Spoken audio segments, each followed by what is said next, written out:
আমি গত 3 মাস আগে হুগলি ডিস্ট্রিক্টে জলসা করছিলাম তারকেশ্বরের কাছে। 24 পরগনার একটা অল্প বয়সী ছেলে, সে দেখলাম তাকে আমি ধরেছিলাম স্টেজে, সে বলছে হুজুর মোবাইল থেকে শুনে বলেছি। আমি বললাম তুই মোবাইলে পাস করা মৌলবি, মাদ্রাসায় পড়া মাল নষ্ট। ওই রকমই সে মৌলবি লয়, কি বায়ান করছে। আর আমাদের দেশের সমস্যা হচ্ছে কোরআন হাদিস বুঝে না, জোরে বলে সুবহানাল্লাহ, বুঝলি কি বে, জানে না কিছু। এটাই তো সমস্যা। যেমন হাওড়া হুগলি মেদিনীপুরে যে যত সুর করে বক্তব্য দিবে সে তত ভালো বক্তব্য। মেয়েরা বলে কি সুরলো, বুঝলি কিলো, বুঝে নাই। এইটাই সমাজ শেষ হয়েছে তো সুর করতে গিয়ে। সেই কানে হাত দিয়ে 3 কিলোমিটার টানা, বাবাজিরা মেয়েরা বোনেরা আমার মেয়েরা আল্লাহ, কেউ নিজে জানে না কি বলছে। আপনারা তো অনেক দূরে। আচ্ছা, আমি এতক্ষণ বক্তব্য দিলাম, আমার কথাগুলো কাটা কাটা হয়েছে না হয়নি? আপনারা বুঝেছেন, আপনাদের ব্রেনে ঢুকাতে পেরেছি। শুনেলেন বক্তব্য দিচ্ছে, ইসলামকে টোল করছে অমুসলিমরা এদের কারণে। আর আজকে বড় পীর আব্দুল কাদের জিলানী রাহমাতুল্লাহ আলাইহির জন্য বলছে, বাবাজিরা বড় পীর আব্দুল কাদের জিলানী দস্তরখানে খানা খেতে বসেছেন, দেশি মুরগি দিয়ে ভাত খাচ্ছেন। বাবাজিরা তিনি হাড্ডিগুলো একদিকে রাখছেন। তেনার মুরিদানরা বললেন, বাবা আপনি কেন হাড্ডিগুলো এক জায়গায় রাখছেন? তিনি বললেন, ও বাবা, আমি যে মুরগিটা খাচ্ছি বাপ, এই মুরগিটাকে আমি বড় পীর আবার জীবিত করার ক্ষমতা রাখি। উনি যে জানে না কোথা থেকে পেলেন। নাউজুবিল্লাহ বলে। এই কথাটা বলার কারণে এই বক্তার ঈমান চলে গেছে। যদি বলেন কেন, আপনারা বলুন, নবীজির থেকে দামি লোক পৃথিবীতে কেউ হতে পারে? আমি চ্যালেঞ্জ ছুড়ে গেলাম, যেদিনে দাওয়াত দিবেন খালি প্রশাসন ঠিক রাখবেন, যতগুলো বাপের বেটা মৌলবি আছে ডাকবেন। একটা হাদিস যদি আমাকে কেউ দেখাতে পারে নবীজি সাল্লাল্লাহু আলাইহি সাল্লাম দুম্বার মাংস খেয়েছে না খায়নি? খেয়েছে। একটা প্রমাণ দিয়ে দেন যে নবীজি দুম্বার মাংস খাওয়ার পরে দুম্বাকে জীবিত করেছেন। একটা যায়ীফ হাদিস যদি কেউ দেখায়, আমি আর জীবনে সমাজের মুখে বক্তব্য দেব না। শুধু তাই নয়, নবীজি উটের মাংস খেয়েছেন, উটকে জীবিত করেছেন, এরকম হাদিস নাই। আজকে যদি বড় পীর জীবিত থাকতেন, এদিকে কাফের ফতোয়া দিত। সেই দিনে দেখলাম আমাকে একজন ক্লিপ পাঠিয়েছে, আপনাদের হাওড়া জেলায় উলুবেড়িয়ায় বাড়ি। সে দেখছি সে তার বায়ান শেষ হয়েছে, তার বায়ানের শেষে আর একজন হুজুর স্টেজে চাপছে। তিনি আমার সাথে জলসা করেছেন। এই ছেলেটা মাদ্রাসায় ফাদ্রাসায় পড়ে নাই, উলুবেড়িয়ায় বাড়ি। আমাকে ক্লিপ পাঠিয়েছে, কি বলছে লাস্টে? ইয়াসিন, ওই ডাবচোর, ওই ফিতরাখোর, এদের বায়ান শুনবেন না, এদিকে দাওয়াত দিবেন না। আপনারা এতক্ষণ যে বায়ান আমার শুনলেন, আমি কি কোনো কুফরি কথা বলেছি? রাসূলের বিরুদ্ধে বলেছি? কোন পীরের বিরুদ্ধে বললাম? বড় পীর আব্দুল কাদের জিলানী রাহমাতুল্লাহ আলাইকে জানের থেকে প্রাণের থেকে বেশি ভালোবাসি, কিন্তু মিথ্যাচার করলে আল্লাহ ছাড়বেন না। এরপর কেন গাল দিচ্ছে? গাল দেওয়ার কারণ হচ্ছে ইলম কালাম থাকতে হবে। তবে একজন হুজুর ফতোয়া দিলে, বাবাজিরা দেওবন্দীদের পেছনে নামাজ পড়বেন না, ওয়াহাবিদের পেছনে নামাজ হবে না, বাবা তোমরা নামাজ পড়বে না। আর আল্লাহর কসম করে নবীর স্টেজে বসে বলছি, আল্লাহ যেন আমার জুবানকে বন্ধ করে দেয়। এই বক্তায় আমি কোলাঘাটে গত বছরে ফজরের পরে 1 ঘন্টা বয়ান শুনেছিল, সময় পাই নাই, ডেট পাই নাই, বললে হুজুর ঘুমাবেন। ফজরের পরে যুবকরা বললে 1 ঘন্টা শুনবো। ফজরের নামাজের ইমামতি ইয়াসিন করেছে সেই হুজুর, আমার পেছনে নামাজ পড়ল। আমি স্টেজে চেপে বললাম, এই বক্তাই ফতোয়া দিয়েছে এদের পেছনে নামাজ হবে না, অথচ নামাজ পড়লো। আপনাদেরকে সিস্টেমটা খালি বুঝিয়ে দিই। যতগুলো নেতা মন্ত্রীকে দেখছেন মাইক দিয়ে ঝগড়া করছে, এরা যখন অ্যাসেম্বলিতে যায় এক টেবিলে বসে খানা খায়। যুদ্ধের অবস্থাটা তাই, তারা যখন আমাদের সঙ্গে এক জায়গায় ডাকা হয়, একটা টেবিলে চা খায়। সেরে পাঞ্জাবে দেখা হচ্ছে, হুজুর ভালো আছেন, 1 কাপ চা খান আমার পয়সায়, একসঙ্গে চা খাচ্ছে। কিন্তু যখন স্টেজে যাচ্ছে তখন ইয়াসিনকে গালি দিচ্ছে। কমকে ভুল বার্তা দিচ্ছে। আর আমি বলে যাচ্ছি কেউ কি কাফের বলবেন, গালি দিবেন না। আমি যদি বলি তুমি লম্বা জামা পরে, অবশ্যই আমার মাদ্রাসা ফিতরার দ্বারা চলে। আমি মৌলবি হইছি ফিতরার পয়সা খেয়ে, আপনাদের যাকাতের পয়সা দিয়েছেন মাদ্রাসায়, তবে আমি মৌলবি হয়েছি। তাহলে তুমি বলো তুমি কি পড়ে মৌলবি হয়েছো? ফিতরা খাওনি, তাহলে তুমি চুরির পয়সা খেয়েছো, তুমি জিনাকারীর পয়সা খেয়েছো, মদ খোররা তোমাকে পয়সা দিয়েছে, তবে তুমি মৌলবি হয়েছো। তা না হলে তো তোমার ভাষা ফিতরা তো হারাম জিনিস নয়, ফিতরা হারাম। মাদ্রাসার তালিব ইলমদের জন্য ফিতরা কি কথা বলে? জায়েজ। মাদ্রাসার তালিব ইলমদের জন্য যাকাতের পয়সা জায়েজ, সদকার পয়সা জায়েজ, সদকার মুরগি জায়েজ। যদি হিম্মত থাকে এরপরে গিয়ে আপনাদেরকে বল দাওয়াত দিয়ে গেলাম আমার মাদ্রাসার, আমার অবর্তমান আমি কালকে মালদা ডিস্ট্রিক্ট যাব, সকালে 10টায় বেরিয়ে যাব, আপনি চলে যান, জিজ্ঞেস করবেন ইয়াসিন মাদ্রাসায় যেদিন থেকে শিক্ষক এক কাপ চা মাদ্রাসার খাই না, বাড়িতে খাই, মাদ্রাসায় পড়াই। যেদিন থেকে আমি আল্লাহ আমাকে জলসা দিয়েছে, টাকা দিয়েছে, মাদ্রাসার শিক্ষক হয়েছে, আমরা বাপ বেটা মাদ্রাসায় এক লুকমা খানা খাই। কিন্তু পড়ার জীবনে ইনশাআল্লাহ যাকাতের পয়সা মানুষ দিয়েছে, মাদ্রাসায় খেয়েছে, পড়ার জীবনটা ওইভাবেই কেটেছে। তাইলে তুমি মৌলবি হইছো জিনাখোরের পয়সা, তুমি মৌলবি হইছো মদ বিক্রির ট্যাক্সের পয়সা লাও, তোমরা তাহলে যাকাতের পয়সা লাও না। বড় কষ্ট লাগে, স্টেজে চেপে নাম ধরে গালি দিচ্ছে আর মানুষ সুবহানাল্লাহ বলছে, মানুষ বাবা করছে, এদের কাছে দিন এদের দ্বারা কি পৌঁছাবে? আর আমি বলে যাচ্ছি সে যে তবকারি আলেম হোক, দেওবন্দি হোক, বেরেলি হোক, ফুরফুরা হোক, আহলে হাদিস হোক, আর যে মানুষই বলুক, গাছের ডালে যদি ভালো কথা লেখা থাকে নবীজি বলেছেন সেটা গ্রহণ করো। কে বলছে দেখো না, কি বলছে লক্ষ্য করো।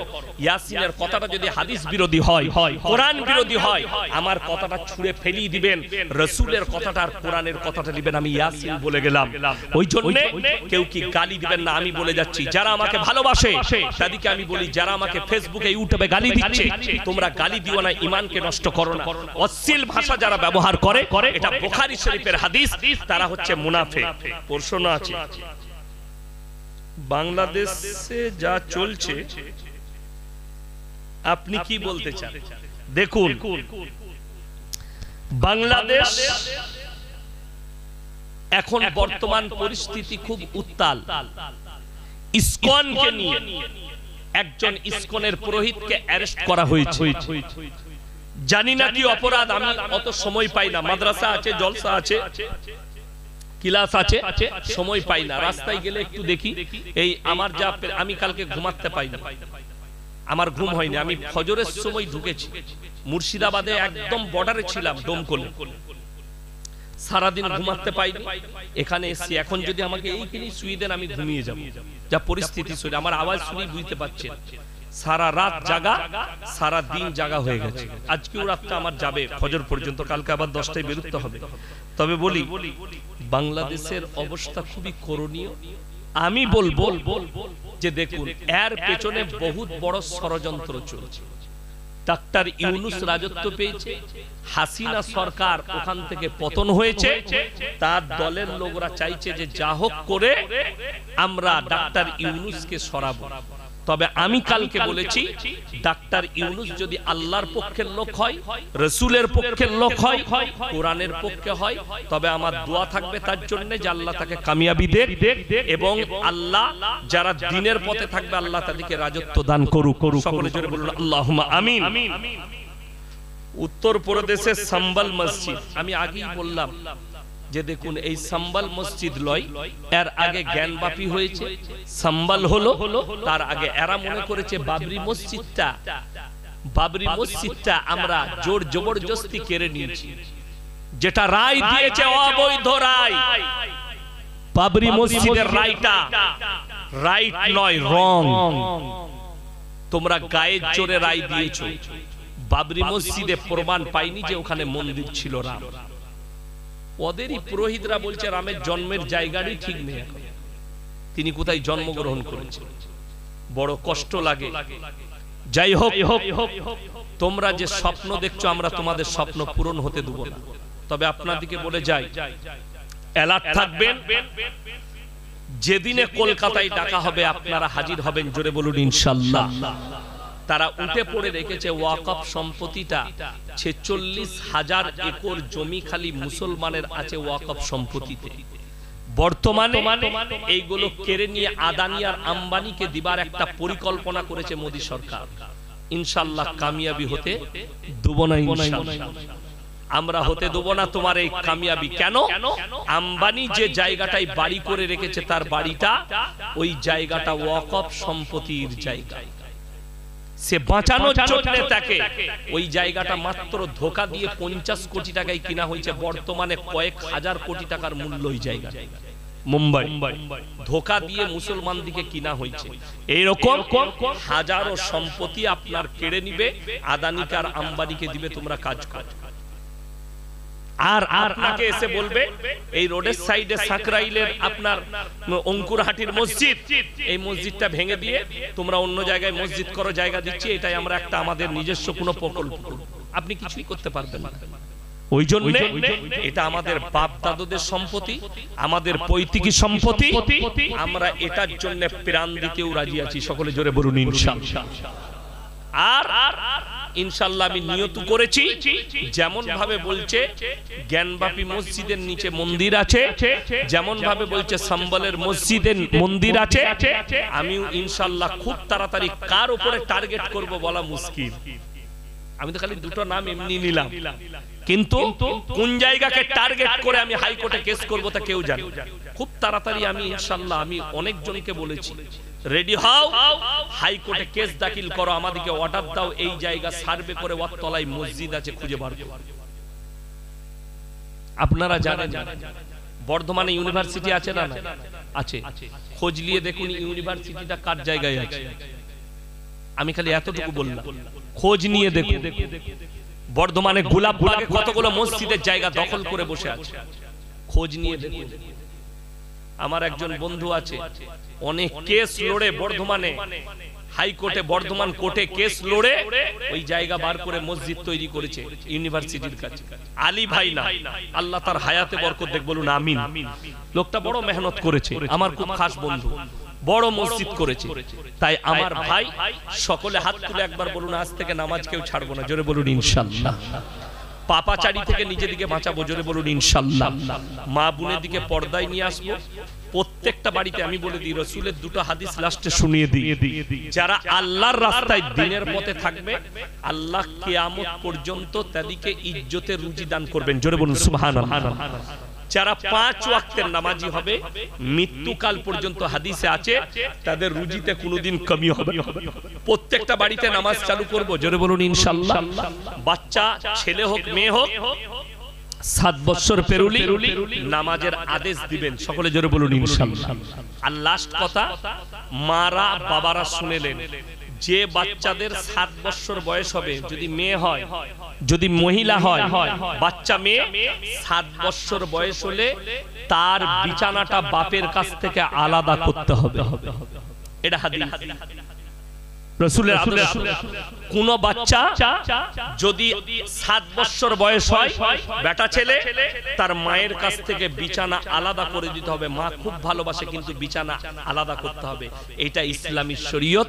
এই জন্যই ব্যভিচার থেকে বাঁচানোর জন্য, নোংরামি থেকে বাঁচানোর জন্য, জোরে বলুন সুবহানাল্লাহ। আল্লাহ তাআলা আজকের রাত্রিকে কবুল করুক, আজকের জলসাকে আল্লাহ কবুল করুক। আপনারা আমার জন্য দোয়া করবেন, আমি আপনাদের জন্য দোয়া করি। হায়াত বাকি তো মুলাকাত বাকি, আমার দেরি হবার জন্য আমি ক্ষমা প্রার্থী। চাচা জানের জন্য দোয়া করবেন, আল্লাহ উনাকে জান্নাতবাসী করুক, বলুন আমিন। ওয়া আখিরু দাওয়ানা আনিল হামদুলিল্লাহি রাব্বিল আলামিন। সবাই দুরূদ শরীফ পড়ুন। আল্লাহুম্মা সাল্লি আলা মুহাম্মাদিন ওয়া আলা আলি মুহাম্মাদ কামা সাল্লাইতা আলা ইব্রাহিম ওয়া আলা আলি ইব্রাহিম ইন্নাকা হামিদুম মাজিদ। আল্লাহুম্মা বারিক আলা মুহাম্মাদিন ওয়া আলা আলি মুহাম্মাদ কামা বারাকতা আলা ইব্রাহিম ওয়া আলা আলি ইব্রাহিম ইন্নাকা হামিদুম মাজিদ। মোট খতম পড়া হয়েছে 22টি। সূরা ইয়াসিন সূরা পড়া হয়েছে 10 বার, কালিমা শরীফ 17,500 বার। রব্বানা আতিনা ফিদ দুনিয়া হাসানা ওয়া ফিল আখিরাতি হাসানা ওয়া কিনা আযাবান্নার। রব্বানা লা তুযিগ কুলুবানা বা'দা ইদ হাদাইতানা ওয়া হাব লানা মিন লাদুনকা রাহমা ইন্নাকা আনতাল ওয়াহ্হাব। ইয়া আল্লাহ, আমরা গুনাহগার, খাতাকার, বদকার, সিয়াকার,